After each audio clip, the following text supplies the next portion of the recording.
Welcome to my channel, viewers, subscribers, parents and students. Today I am starting the first lesson of trigonometry from the book of NCERT and class 10th. आज मैं class 10th के NCERT book के जो trigonometry lesson है उसकी exercise को या उसके जो प्रयोग हैं मैं आज आपके सामने सॉल्व करूंगा। थोड़ा सा बेसिक कॉन्सेप्ट जो इसके पिछले वीडियो में मैं आपको बताया था उसका थोड़ा सा रिवीजन हो जाए। रिवीजन ये कि आपको सबसे पहले इस नेम से ही क्लियरेंस होता होगा। ट्रिग्नोमेट्री मैं आपको कल वीडियो में, इसके पिछले वाले वीडियो में बताए थे। ट्राई मतलब तीन, गोनो मतलब साइड्स और मेट्रिक मतलब मेजरमेंट। तो ट्रिग्नोमेट्री में एक ऐसा स्ट्रक्चर जिसमें 3 साइड्स हों और 1 साइड जो है वह 90 डिग्री पे हो। The structure in which there are present 3 sides, one side's angle become 90 degree and the rest 2 sides angle become the addition of 90 degree। यानी एक ऐसा स्ट्रक्चर जिसमें 3 साइड्स हों, 3 एंगल हों, 3 कोण हों, जिसमें एक कोण 90 डिग्री का हो और बाकी दोनों कोण का एडिशन या बाकी दोनों कोण को जोड़ने पर 90 डिग्री हो। ऐसे स्ट्रक्चर को, ऐसी संरचना को हम त्रिकोणमिति या ट्रिग्नोमेट्री बोलते हैं। तो ट्रिग्नोमेट्री, ट्राई मीन्स 3, गोनो मीन्स साइड्स, मेट्री मीन्स मेजरमेंट। इससे आपको क्लियर हुआ। अब इसके हिंदी पे आइए। त्रिकोणमिति, त्रि मतलब 3, कोण मतलब एंगल और मिति का मतलब उसका पैरामीटर या उसका मेजरमेंट। तो हिंदी और इंग्लिश के दोनों वर्ड से ये क्लियर हो जाता है कि ये स्ट्रक्चर जो है आपका इस टाइप का होगा, इसमें 3 साइड्स होंगी। सपोज कीजिए कि ए बी सी, 1 एंगल आपका 90 डिग्री का है और ये दोनों एंगल आपके ये दोनों ऐड करने के बाद 90 डिग्री पे होंगे। सपोज के लिए आप ये 60 डिग्री का है तो ये 30 डिग्री का हो। तो ये इसका बेसिक कॉन्सेप्ट यही होता है कि आपको ट्रायंगल के बारे में, जो राइट एंगल ट्रायंगल है या समकोण त्रिभुज के बारे में आपका कॉन्सेप्ट क्लियर होना चाहिए। जब तक आपका इस राइट एंगल ट्रायंगल या समकोण त्रिभुज के बारे में कॉन्सेप्ट क्लियर नहीं होगा तब तक आप जो ट्रिग्नोमेट्री के प्रॉब्लम्स हैं उस प्रॉब्लम्स को you can not solve it, आप इसको सॉल्व नहीं कर सकते। तो इस स्ट्रक्चर से इतना आपको क्लियर है कि एक एंगल आपका 90 डिग्री का होगा, दूसरा जो है दोनों को ऐड करने के बाद 90 होगा, तो दूसरा जो है 60 या 30 का हो सकता है या 45 का हो सकता है या 70-20 का हो सकता है। यानी ये दोनों एंगल को ऐड करने पे आपके टोटल ये दोनों मिलकर के 90 डिग्री होंगे और एक अकेले 90 डिग्री का है। यानी किसी भी ट्रायंगल में जो एंगल का एडिशन होता है, यानी सपोज कीजिए कि इस ट्रायंगल में जो टोटल एंगल हैं आपके वो होंगे 180 डिग्री के। ठीक, तो ये कॉन्सेप्ट आपको हमेशा एकदम क्लियर रखना होगा, तभी जाकर के आप इसके प्रॉब्लम को सॉल्व कर सकते हैं। अच्छा, थोड़ा सा इसमें आपको एक चीज और हम बता देते हैं, उसके बाद तो फिर इसके लेसन पे चलते हैं। इसमें आप देखेंगे कि जैसे ये लाइन है, यहाँ पे आप जो एंगल आपका बन रहा है, this angle is of 90 degree, ये 90 डिग्री का है।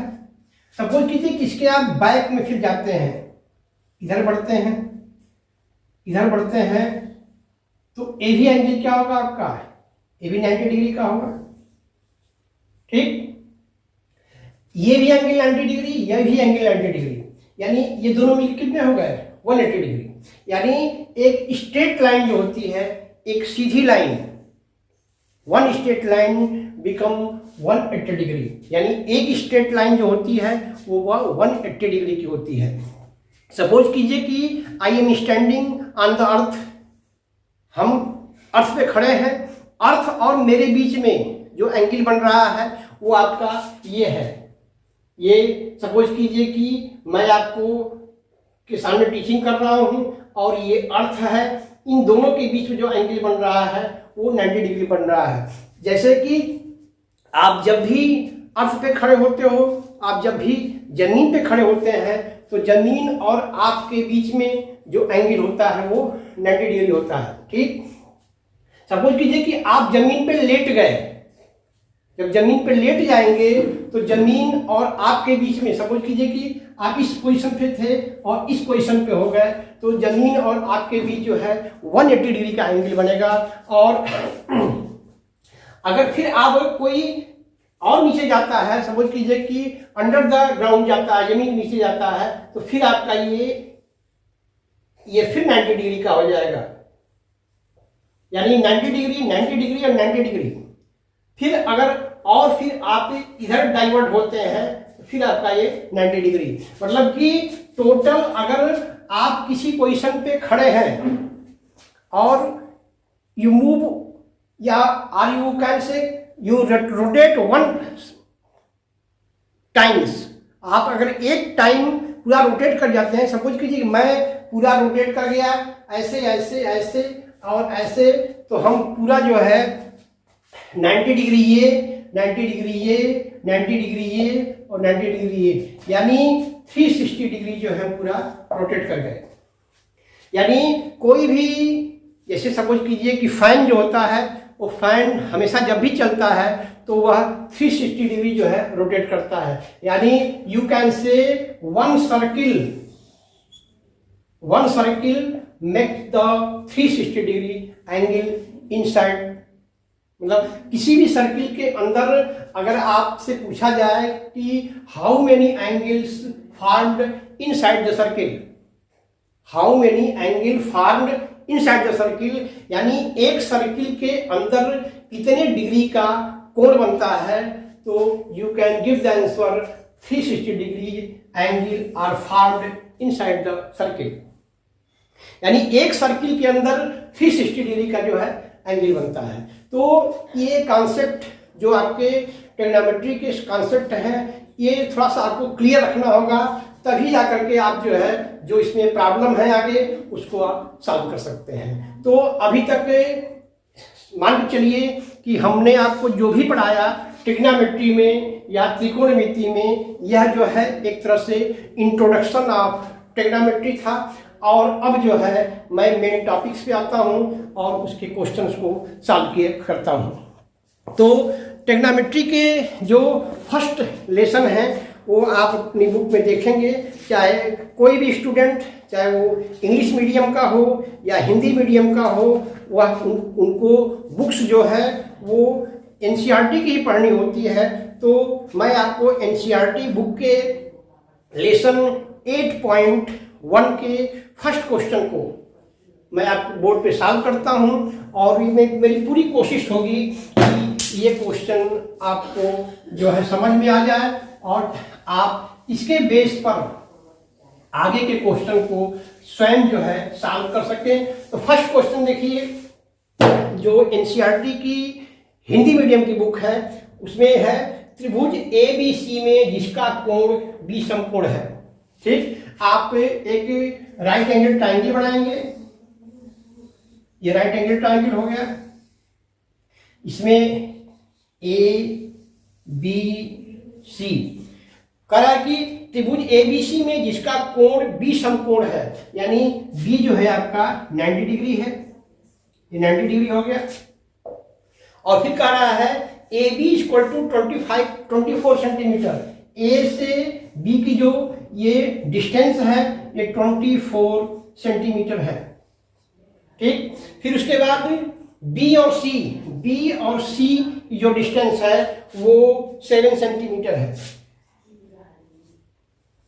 ठीक। तो क्वेश्चन है कि निम्नलिखित का मान ज्ञात कीजिए। इसमें फर्स्ट आपका है साइन ए कॉस ए और सेकंड है कॉस साइन सी कॉस सी, साइन सी कॉस सी। यानी इस क्वेश्चन से पहला ये हो रहा है कि साइन ए कॉस ए, यानी एंगल जो है अब वो इस क्वेश्चन के अनुसार एंगल इस पे बन रहा है। ठीक। और इस क्वेश्चन के अनुसार जो है एंगल इस पे बन रहा है। अब आपको हम सबसे पहले ये वाला सॉल्व करते हैं। साइन ए कॉस ए यानी एंगल 90 डिग्री तो रहेगा, इसमें आपको कोई कंफ्यूजन नहीं होना चाहिए। तो साइन ए कॉस ए, अब इसके सामने वाला ये आर्म्स या ये भुजा आप या ये साइड आप कहेंगे, तो अब इस एंगल के सामने ये साइड जो है परपेंडिकुलर हो जाएगी, या हिंदी में आप कहेंगे तो ये लंब बोलेंगे। यानी इस क्वेश्चन के लिए साइन ए कॉस ए, तो ए का मतलब साइन ए का मतलब कि आपका एंगल किस पे बन रहा है, ए पे। एंगल तो तीनों पे है, जिसमें एक 90 डिग्री का है, बाकी दोनों मिलकर के 90 डिग्री है, तीनों मिलाकर के 180 डिग्री है। लेकिन जो आपको इसमें प्रूफ करना है साइन ए कॉस ए, तो आप इस पे आपको एंगल दिखाना होगा, और एंगल के फ्रंट वाली side, in front of angle, this side are known as the perpendicular side, या आप इसको हिंदी में कहेंगे लंब। तो अब इसके सामने का ये पार्ट क्या हो गया, लंब हो गया, और लंब ये हो गया तो कॉर्ड आपका होगा ही। तो साइन ए में लंब अब ये हुआ और कॉर्ड ये हुआ।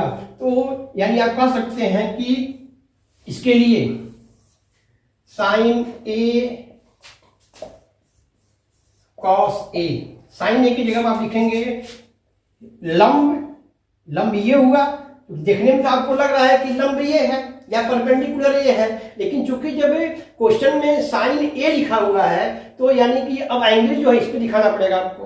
ठीक। तो इसके फ्रंट साइड की जो आर्म्स है, जो भुजा है, अब ये परपेंडिकुलर होगी या लंब होगी।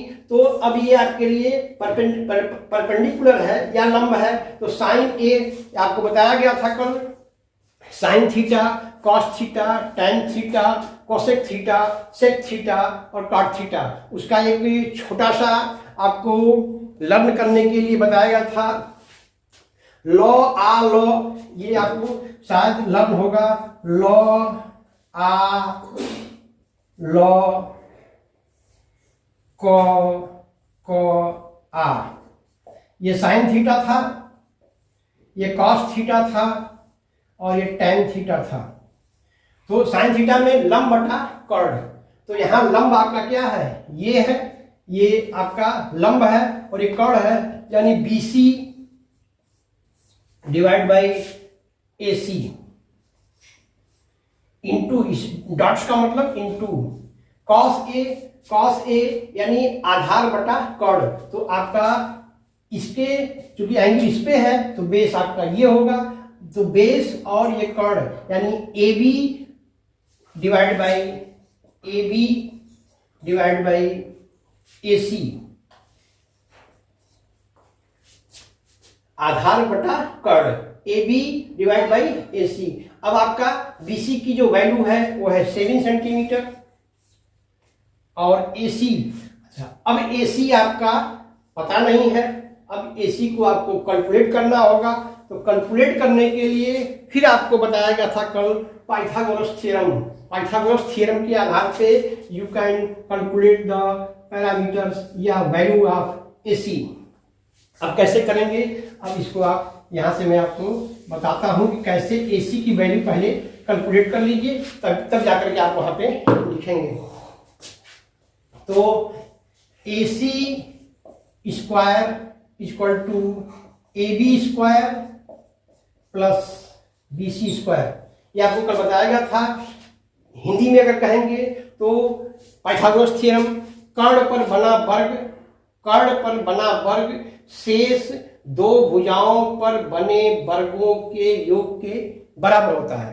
अगर आप उसको इंग्लिश में कहते हैं, the square of hypotenuse is equal to the square of both arms with addition. यानी कर्ण पर बना वर्ग शेष दो भुजाओं पे बने वर्गों के योग के बराबर होता है। ये तो आप हिंदी में समझ जाएंगे, लेकिन अगर आप इंग्लिश मीडियम के स्टूडेंट हैं तो आपको ये लर्न करना पड़ेगा। The square of hypotenuse is equal to the square of both arms with addition. तो अब इसके हिसाब से AC स्क्वायर, AC की वैल्यू निकालने के लिए AC square equal to AB square plus BC square. अब AB की वैल्यू कितनी आपकी है 24 सेंटीमीटर प्लस BC की वैल्यू 7 सेंटीमीटर। इसका स्क्वायर प्लस आपका इसका स्क्वायर, तो आप इसका स्क्वायर करेंगे 24 स्क्वायर का मतलब कि आपको पता ही होगा कि 24 मल्टीप्लाइड बाई 24, तो आपका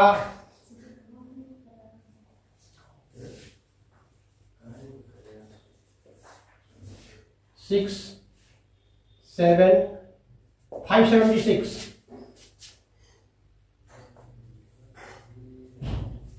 576।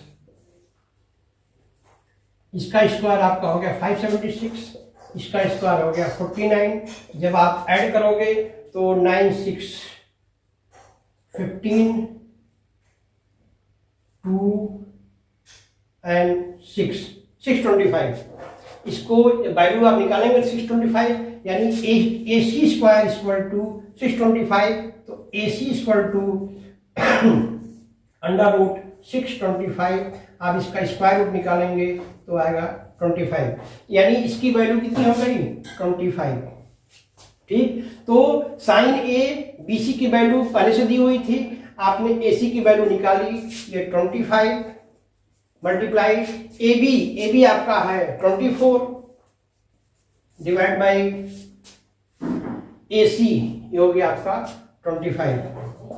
जब इसको आप मल्टीप्लाई करेंगे तो जो भी आंसर आएगा इसको आप स्मॉल फॉर्म में चेंज करके फिर आपका क्वेश्चन जो है सॉल्व हो गया। ठीक, अब एक चीज मैं आपको और बताता हूं कि इसका वेरिफिकेशन कैसे करेंगे। How can you verify the answer of this question is correct. आप कैसे वेरीफाई करेंगे कि जो भी आपने सॉल्व किया वो सही है कि नहीं है।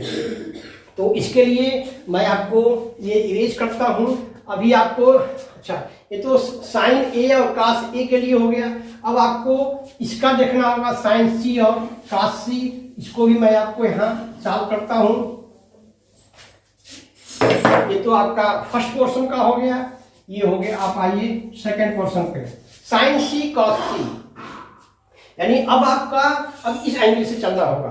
ठीक, तो जब इस एंगल से चलेंगे तो इसके फ्रंट साइड का जो है पार्ट, ये आपका जो है ये परपेंडिकुलर हुआ, या इसको हिंदी में कहेंगे लंब। तो AB की वैल्यू जो थी ये 24 थी, ये 24 थी। अब इसके according sine C cos C, तो sine C AB divide by AC, यानी लंब बटा कर्ण।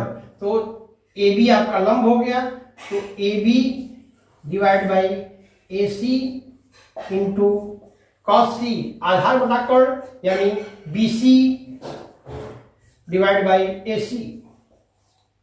तो अब इसमें आप AB की वैल्यू है 24, AC की वैल्यू है आपकी 25 इंटू BC की वैल्यू है आपका 7 और AC की वैल्यू है 25।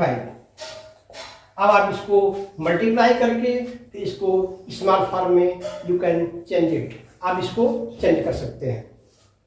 मैं आपको केवल ये बता रहा हूं कि इसमें थोड़ी सी अगर आपको ये क्यूरियोसिटी है या ये जिज्ञासा आपके पास है कि मैं जो भी कर रहा हूं ये इसका आंसर सही है कि नहीं है, इसको आप कैसे वेरीफाई करेंगे ये मैं आपको बता रहा हूँ। इतना तो इसको कैलकुलेट करके छोटा करना तो आप आराम से कर सकते हैं। अब देखिए कैसे आप इसको वेरीफाई करेंगे कि the answer of this question is 100% correct और नॉट। तो ये आपका 25 है, ये 24 है, ये 7 सेंटीमीटर है। तो अब आपको इसको वेरीफाई करने के लिए जो आप एक तो अब इसको अभी कैलकुलेट करके निकाले हैं, आप इसको गायब कर दीजिए और इसको आप फिर से जो है क्वेश्चन के थ्रू आपका आंसर अगर ये 7 आ जाता है then your answer will be 100% correct. जैसे अब फिर चलिए पाइथागोरस थ्योरम पे, AC square equal to AB square plus BC square. Suppose कीजिए कि आपने इसको गायब कर दिया और BC की वैल्यू अगर आप गायब कर दिए, BC की वैल्यू 7 आ जाए, यानी आपका जो आंसर है वो 100% करेक्ट है। तो AC स्क्वायर यानी AC की वैल्यू कितनी है आपकी 25 स्क्वायर, AB की वैल्यू कितनी है 24, ये आपने 24 स्क्वायर कर दिया और आप BC स्क्वायर का फाइंड आउट कीजिए, BC स्क्वायर का पता कीजिए। अगर BC स्क्वायर 7 आता है तो आपका आंसर 100% सही है, नहीं आता है यानी कि इसमें कहीं मिस्टेक है। अब 25 का स्क्वायर 625 होगा, अभी आप निकाले हैं। 24 का आपका 576 होगा, 576 प्लस BC स्क्वायर। अब आपको BC स्क्वायर निकालना है, यानी इसको आपको साइड ट्रांसफॉर्मेशन करना पड़ेगा, इस साइड में इसको लाना पड़ेगा और तब आप कल लिखेंगे आप BC स्क्वायर। अच्छा, आपको पता है कि जब कोई भी वैल्यू इक्वल टू के इधर या उधर जाती है, उसके जो सिंबल होते हैं, उसके जो साइन होते हैं वो चेंज हो जाते हैं। अगर इस इक्वल के इसको इधर करेंगे तो ये प्लस में है तो माइनस में हो जाएंगे, या इसको इधर करेंगे प्लस में है तो माइनस में हो जाएंगे, या अगर ये माइनस में है इसको इक्वल टू के इधर करेंगे तो प्लस में हो जाएगा, अगर ये माइनस में है इक्वल टू के इधर करेंगे तो प्लस में हो जाएगा। तो चूंकि हम इसको इधर कर रहे हैं तो BC स्क्वायर बराबर हो जाएगा 625 माइनस 576। इसको जब आप माइनस करेंगे तो हो जाएगा आपका 9 और ये 49। 625 में से 576 माइनस करेंगे 49 हो गया, यानी BC स्क्वायर इक्वल टू 49। तो BC equal to under root 49, आप स्क्वायर रूट निकालेंगे तो BC इक्वल टू 7, यानी आपका आंसर जो है 100% करेक्ट है। तो इस तरह से जो है आप किसी भी क्वेश्चन का वेरिफिकेशन आपके ट्रिग्नोमेट्री के हर क्वेश्चन को you can verify with the help of Pythagoras theorem. आप ट्रिग्नोमेट्री के हर क्वेश्चन को आप पाइथागोरस थ्योरम के आधार पे वेरीफाई कर लेंगे, और अगर वेरीफाई कर लेते हैं और आपका वेरिफिकेशन सही होता है तो आपके जो भी मार्क्स मिलते हैं एग्जाम में वो 100%, अगर 10 मार्क्स के क्वेश्चन है तो आपको 10 मार्क्स 100% मिलेगा, और आप एग्जाम के समय ही डिसाइड कर लेंगे कि आप कितने मार्क्स पाएंगे, क्योंकि आपने ट्रिग्नोमेट्री के जो भी क्वेश्चन किए हैं आप उसको वेरीफाई कर लिए हैं और आप वहीं पे सेटिस्फाई हो गए कि the answer of my solution is correct और नॉट। मेरा जो भी आपने वहाँ सॉल्व किया है वहाँ आपका आंसर करेक्ट है कि नहीं है, you can verify with the help of Pythagoras theorem.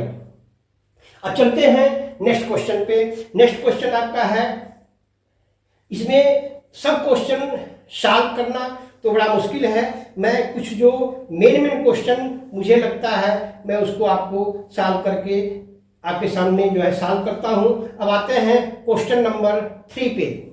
NCERT book के जो आपके ट्रिग्नोमेट्री के लेसन है उसके क्वेश्चन नंबर 3 को मैं सॉल्व करता हूं और फिर उसके बाद आगे की प्रक्रिया देखी जाए। क्वेश्चन नंबर 3 कह रहा है कि यदि साइन ए इक्वल टू 3/4 तो cos ए और tan का परिक्रम कीजिए। तो पहले अच्छा आपको ट्रिग्नोमेट्री के हर क्वेश्चन को you can identify with the help of figure.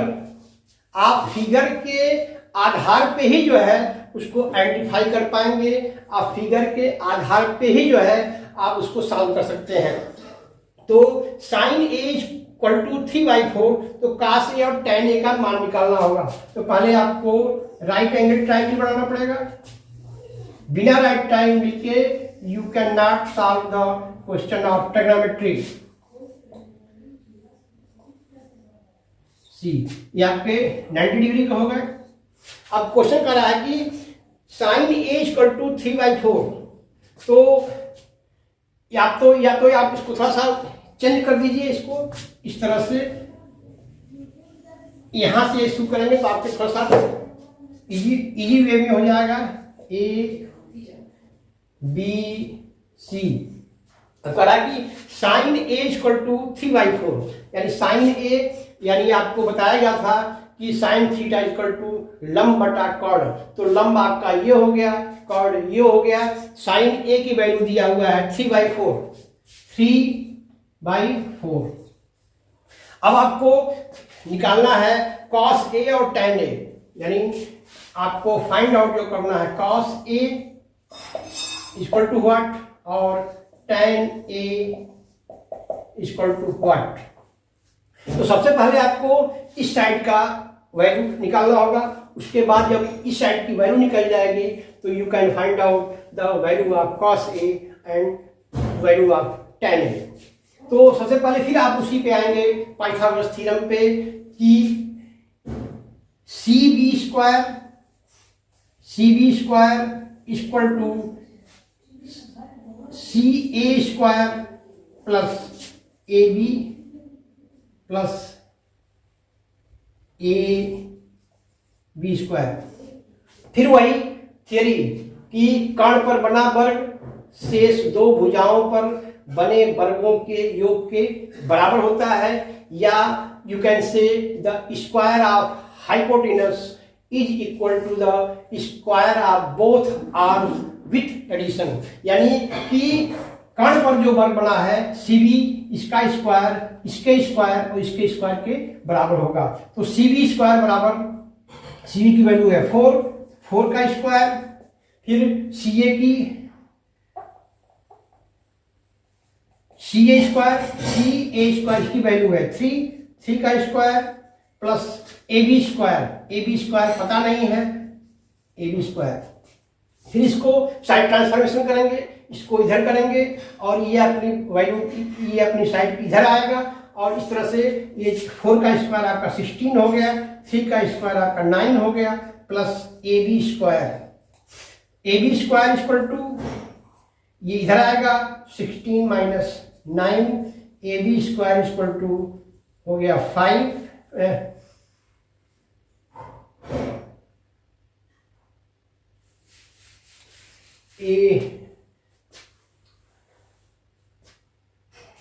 16 minus 9।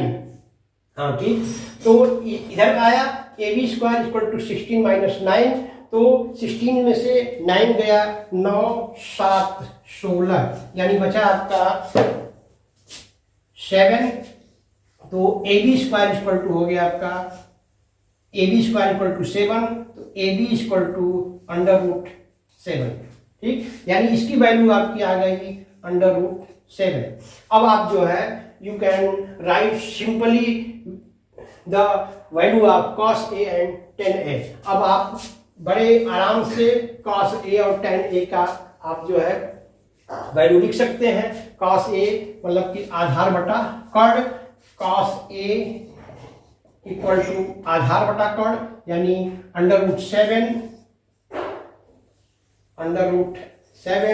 Divide by 4 और tan ए की वैल्यू लंब बटा आधार 3/√7। इस तरह से जो है आप,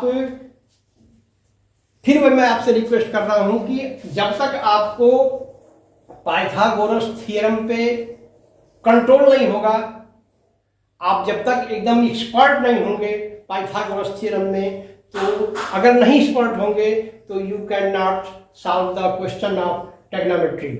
आप ट्रिग्नोमेट्री के क्वेश्चन को इजीली सॉल्व नहीं कर पाएंगे। आपसे मैं फिर बार बार कह रहा हूं कि इसमें आप जरूर एक्सपर्ट होइए, क्योंकि जब आप इसमें एक्सपर्ट हो जाएंगे तो आपके लिए ट्रिग्नोमेट्री का कोई मतलब ही नहीं रह जाएगा, आप हर क्वेश्चन को सॉल्व कर लेंगे।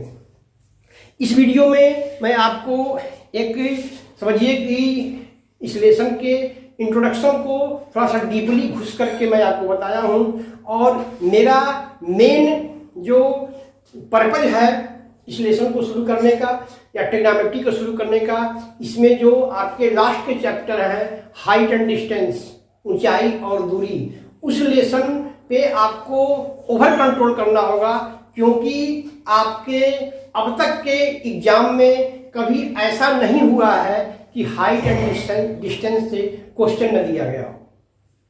तो मेरा अगला जो वीडियो होगा या जो अगला मेरा टारगेट है आपके ट्रिग्नोमेट्री का, वो आपके हाइट एंड डिस्टेंस का होगा। और हाइट एंड डिस्टेंस के मेरी पूरी कोशिश होगी कि हाइट एंड डिस्टेंस के एक एक क्वेश्चन को मैं आपके सामने अच्छी तरह से उसको सॉल्व करूं, और फिर मैं आपसे कह रहा हूं कि हाइट एंड डिस्टेंस के सभी क्वेश्चन को आप सॉल्व करेंगे और तुरंत वहीं पे वेरीफाई करेंगे कि आपका आंसर सही है कि गलत है। क्योंकि आप वेरीफाई कर लोगे तो आप एकदम सेटिस्फाई हो जाओगे कि आपने जो भी एग्जाम में करके आए हैं वो आपका 100% सही है, और उतना नंबर तो आपका फिक्स है, उसमें एक नंबर ही माइनस नहीं होना है।